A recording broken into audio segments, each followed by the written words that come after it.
ये हालांकि अगर दरिया में कोई बहता हुआ सेब आ जाए या कोई अमरूद या दीगर कोई भी चीज आ जाए और अगर उसको कोई उठा करके खा ले तो उसको हम चोरी नहीं कहेंगे, वो शरई चोरी नहीं है ना। लेकिन फिर भी तकवे का आलम था, उन्होंने इसको भी गवारा नहीं किया और चल दिए दरिया के मुखालिफ समत के चलो मालिक के बाग से माफी तलब कर लेता हूँ।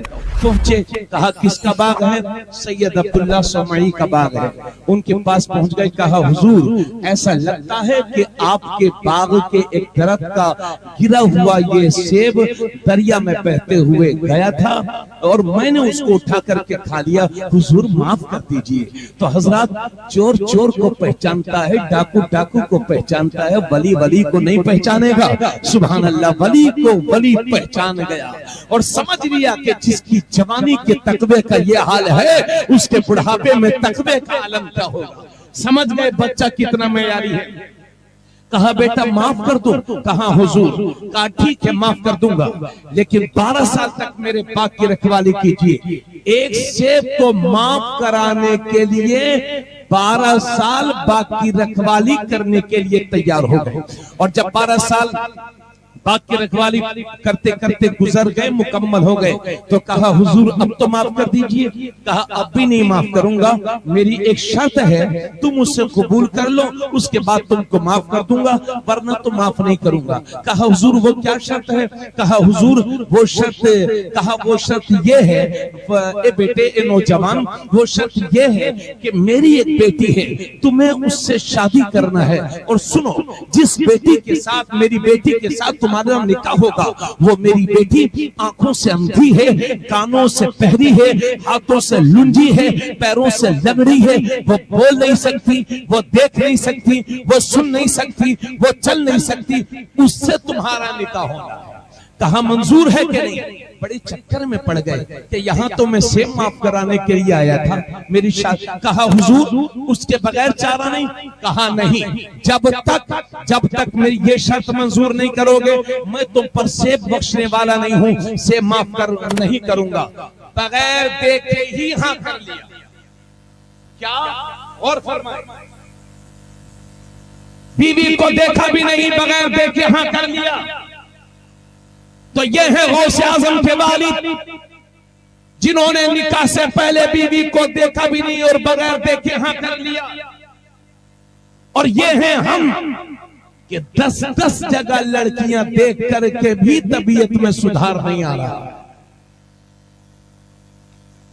हर 8वें दिन 10वें दिन एक बिलोरो भर के जाती है। अब किधर? अब अमेठी की तरफ, अब रायबरेली की तरफ, अब अयोध्या की तरफ चलो भैया, है ना। अगर लड़के ने कह दिया अम्मा मैं देखूंगा, तो बहुत बड़ा गुंडा है, बदमाश है, लफंगा है, देख के बाद शादी की बात करता है। जिसको देखना चाहिए उसको एक बार भी नहीं दिखा रहे, और जिनको नहीं देखना चाहिए पूरे खानदान के लोग जाकर के देख रहे हैं। हालांकि शरीयत कहती है कि दोनों तरफ के जिम्मेदार हजरात की मौजूदगी में अगर शादी से पहले लड़की लड़का एक दूसरे को देखना चाहते हैं और बकदरे जरूरत थोड़ी सी बात भी करना चाहते हैं, दोनों तरफ के जिम्मेदारों की मौजूदगी में, तो इस शरीयत इजाजत देती है कि देख भी सकते हैं, बकदरे जरूरत बात भी कर सकते हैं। बात समझ रहे हैं? अरे बोलो भाई। तो ये बस एक नजर देखने की इजाजत दी है। रिश्ता पक्का होने के बाद ये घंटों घंटे मोबाइल से बात करने की इजाजत नहीं है। क्या निकाह से पहले कितने रिश्ते नहीं छूटते? इधर देखिए मेरी तरफ, तो ये गौसे आजम के वालिद हैं कि जिन्होंने देखा भी नहीं हाँ कर दिया। तवज्जो चाहूंगा पूरे मजमे की। निकाह हो गया, पहली बार जब अपनी बीवी के हुजरे में जा रहे हैं, हुजरे में पूछे अस्सलामु अलैकुम व रहमतुल्लाहि व बरकातहू, तो वो खातून पलट करके जवाब देती हैं वालेकुम अस्सलाम व रहमतुल्लाहि व बरकातहू। तो क्या देखते हैं कि ऐसी हसीना और खूबसूरत लड़की बैठी हुई है कि जिसके हुस्न को देखकर चांद भी शर्मिंदा हो जाए। सुभान अल्लाह सुभान अल्लाह। उल्टे पांव वापस हो गए, कहीं गलती से मैं कहीं मुझसे गलती तो नहीं हो गई, ये तो वो लड़की नहीं लगती जिसके बारे में मुझे बताया गया था। फौरन वापस बाहर आए, कहा हुजूर वो लड़की तो वो नहीं मालूम होती जिसके बारे में आपने बताया था। कहा नौजवान तुझे मुबारक हो, वही तेरी बीवी है, उसी के साथ तेरा निकाह हुआ है। और सुन, मैंने अपनी बेटी को नाबीना इसलिए कहा था कि जब से मेरी बेटी पैदा हुई है उस वक्त से, जब से मेरी बेटी बालिगा हुई है उस वक्त से लेकर आज तक मेरी बेटी ने किसी गैर महरम को देखा नहीं है। मैंने अपनी बेटी को पहले इसलिए कहा था कि मेरी बेटी ने शरीयत के खिलाफ कभी एक जुमला नहीं सुना है। मैंने अपनी बेटी को लड़ने इसलिए कहा था कि मेरी बेटी ने शरीयत के खिलाफ एक कदम नहीं उठाया है। मैंने अपनी बेटी को हाथों से माजूर इसलिए कहा था कि मेरी बेटी ने शरीयत के खिलाफ कभी कोई काम नहीं किया है। जब मां ऐसी हो और जब बाप ऐसा हो, जब दोनों मिलते हैं तो उस घर में गौसे आज़म का जन्म होता है। नारे तकबीर, नारे रिसालत, नारे रिसालत, मसलके आला हजरत जश्ने गौसुल वरा। नारे तकबीर, नारे रिसालत। बोलो भाई, बात मेरी समझ में आई कि नहीं? अरे बोलो भाई बोलो। पता चला नेक लोग उस घर में पैदा होंगे, नेक लड़का उस घर में पैदा होगा जिसका बाप भी नेक हो, जिसकी मां भी नेक हो। हराम का खाता हो, हराम का बच्चों को खिलाता हो और फिर सोचता है कि मेरे घर में वली पैदा हो जाए। नामुमकिन है। अल्लाह चाहे तो पैदा कर सकता है, लेकिन बज़ाहिर इसकी उम्मीद नजर नहीं आती। मेरी बहन, सिर्फ 11वीं करने से काम नहीं चलेगा। 11वीं वाले हो उसकी मां का पर्दा देखो कि उनके बाप कह रहे हैं मेरी बेटी बहरी है, अंधी है, हाथों से माजूर, इसलिए कि बालिगा होने के बाद कभी किसी अजनबी मर्द से निगाह ही नहीं मिलाई थी। बोलो भाई, आजकल जब हम अपने मुआशरे पर गौर करते हैं तो हमें बड़ी तकलीफ का सामना करना पड़ता है। शादी ब्याह के नाम पर और दीगर मौके पर मुसलमानों के घरों में जो बेपर्दगी हो रही है, अल्लाह की पनाह। पूरी कौम मुस्लिम आज मुतफक्किर है, फिक्र में लगी हुई है कि मुसलमानों के घरों से ये बेपर्दगी कैसे दूर होगी। शादी ब्याह में जाकर के देखो तो 50-50 साल की औरतें, 60 साल की औरतें इतना मेकअप करती हैं, इतना बनाव श्रृंगार करती हैं कि पोता और नवासा देखता है तो वो भी सोचता है या अल्लाह मेरी दादी को हो क्या गया जी। किसी की नहीं सुनेंगी, किसी मौलाना की नहीं मानी जाएगी, किसी आलिम की नहीं मानी जाएगी, कोई पीर साहब नहीं समझा सकते। आज सुल्तानपुर और कस्बों की मार्केट भरी हुई है इन मुसलमान औरतों से। दुनिया भर की औरतें कहां जाती हैं जाने दो, मगर तुम कनीज़े फातिमा हो, वो फातिमा कि जब पुलिसरात से गुजरेंगी तो बातिने अर्श से निदा आएगी महशर वालों गर्दनें झुका लो, इसलिए कि 70,000 हुरों के जुर्मुट में सैयदा फातिमा ज़हरा का गुजर होने वाला है। वो फातिमा के जिन्होंने मौत के वक्त वसीयत की थी कि लोगों मेरे जनाजे को दिन में न उठाना, मेरे जनाजे को रात में उठाना, कहीं ऐसा ना हो कि जनाजा दिन में उठे तो किसी अजनबी मर्द की नजर मेरे जनाजे पर पड़ जाए। वो फातिमा, बल्कि हमने तो अहादीस में यहां तक पढ़ा है, किताबों में यहां तक पढ़ा है कि सैयदा फातिमा ज़हरा के चेहरे को तो दूर की बात, कभी उनके दुपट्टे के पल्लू को भी चांद सूरज ने नहीं देखा था। आला हजरत ने ऐसे नहीं कह दिया जिसका आंचल न देखा महो महर ने उस निदाए नजाहत पे लाखों सलाम। कहिए सुभान अल्लाह। यह है सैयदा तैयबा फातिमा ज़हरा का पर्दा। आज हमारी बेटियों के नाम फातिमा है मगर किरदार दुरुस्त नहीं। बोलो मैं गलत बोलो, आज कोई मोहल्ला ऐसा नहीं होगा जिस मोहल्ले में फातिमा नाम की लड़कियां ना पाई जाती हो, औरतें ना पाई जाती हो। सिर्फ फातिमा नाम रखने से तुम कनीज़े फातिमा नहीं बन सकती जब तक कि सैयदा फातिमा ज़हरा की किताब जिंदगी का मुताला करके उस पर अमल न करो। और मैं तो औरतों को जिम्मेदार कम मानता हूं। सही बात तो यह है कि मैं मर्दों को ज्यादा जिम्मेदार मानता हूं।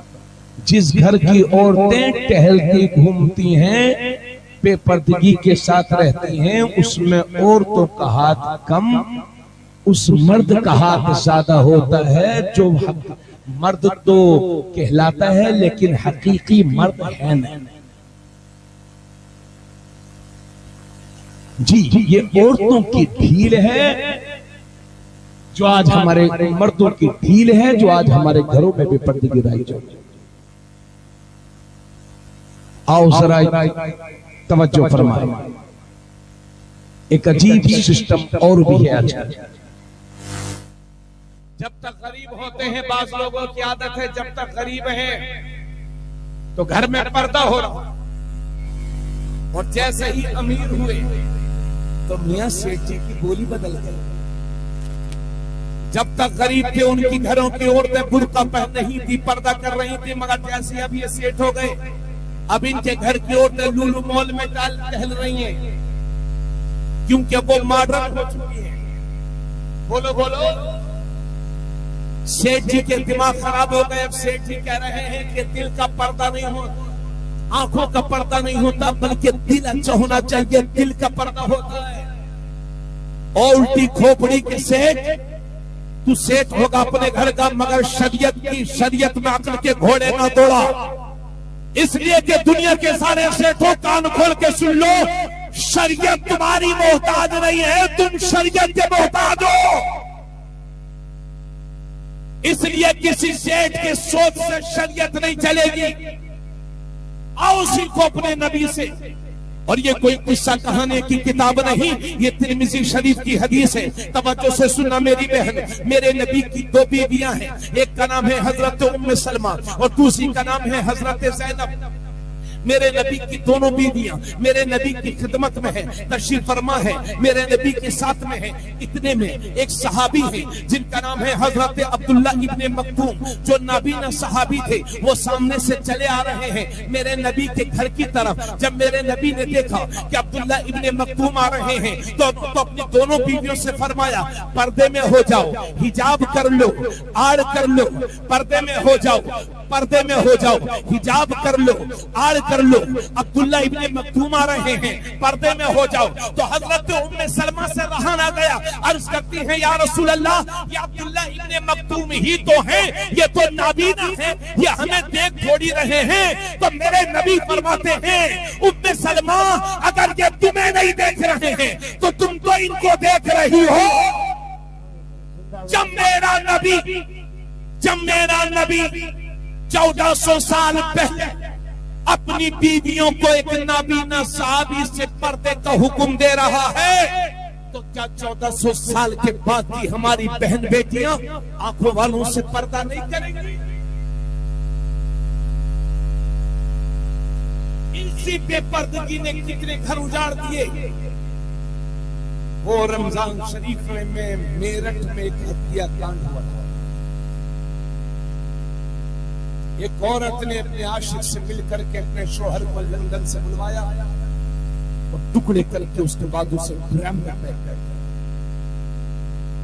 और उसके बाद फिर देवरिया में खबर पड़ी गई कि देवरिया में एक औरत ने गुंडों को बुलवा करके अपने प्रेमी से मिलकर के अपने आशिक, अपने शोहर को मरवा दिया। लखनऊ की एक साहिबा ने अपने शोहर को छत से ढकेल के मार दिया। एक साहिबा तो कमाल की निकली, उसने सांप पकड़ के अपने शोहर को डसवा दिया। कल ही एक खातून बयान कर रही थी कि एक शख्स अपनी बीवी को दुबई ले गया, समझे, और वहां उल्टा हुआ मर्द ने अपनी बीवी को ढकेल करके बिल्डिंग से गिरा करके मार दिया। सही बात यह है कि पहले सुनने में आता था कि औरतें खतरे में, लेकिन आजकल के शादीशुदा मर्द खतरे में। सही बता रहा हूं। खतरा किस वजह से? ये तीसरे की जो एंट्री होती है, या आंखें बंद करके बड़े बड़े मोबाइल हाथों में थमा दिए।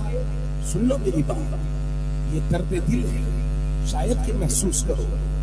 ये बीवियों के हाथ में लंबे लंबे मोबाइल थमा दिए, ये बेचारा मजदूरी करने निकल गया और वो दिन भर किसी तीसरे से बात कर रही है। जैसे ही तीसरे के घर में एंट्री हुई, उसी वक्त से शौहर बीवी में अनबन शुरू हुई और वो घर जो जन्नत का नमूना था, अब उस घर में रहना मुश्किल हो गया। कितने शौहर वो हैं कि जिन्हें अपनी बीवियों से डर लगने लगा। इसलिए मेरी बहन कनीज़े फातिमा बन करके जिंदगी गुजार, और अगर शादीशुदा है तो अपने शौहर की इज्जत पर कभी हर्फ मत आने देना। कभी तीसरे से इश्क करके अपने शौहर की अमानत में खयानत मत करना। दुनिया की दूसरी औरतों को देख करके अपने शौहर के साथ गद्दारी मत करना। इसलिए कि कभी कभी ऐसा होता है कि शौहर भी हाथ से गया और आशिक ने भी ठुकरा दिया। कहीं ऐसा ना हो कि तेरे बच्चे भीख मांगने पर मजबूर हो जाएं। इसलिए जिसके साथ तेरे बाप ने तेरा निकाह कर दिया, उसी के साथ मरने जीने की कसम खा ले, जिंदगी भर वफा कर और एक नेक औरत बन के रह। आका करीम सल्लल्लाहु अलैहि वसल्लम फरमाते हैं, अगर अल्लाह के सिवा किसी के लिए सजदा करना जायज होता तो मैं इन औरतों को हुक्म देता कि अपने शोहरों को सजदा करें, मगर अल्लाह के सिवा किसी को सजदा करना जायज नहीं है। इस वजह से ये औरतें अपने शोहरों को सजदा तो नहीं करेंगी, मगर इससे पता चलता है कि शोहर की ताज़ीम और इज्जत एक औरत के लिए, एक बीवी के लिए कितना ज्यादा जरूरी है।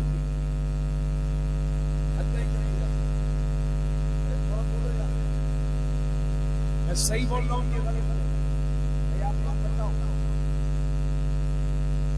इसलिए मैं गुजारिश करूंगा माँ बहन से, मेरी बहन अपने शोहर से कभी गद्दारी ना करना। और आपसे भी गुजारिश करूंगा, बाज मर्दों के भी बहुत बुरे हाल हैं।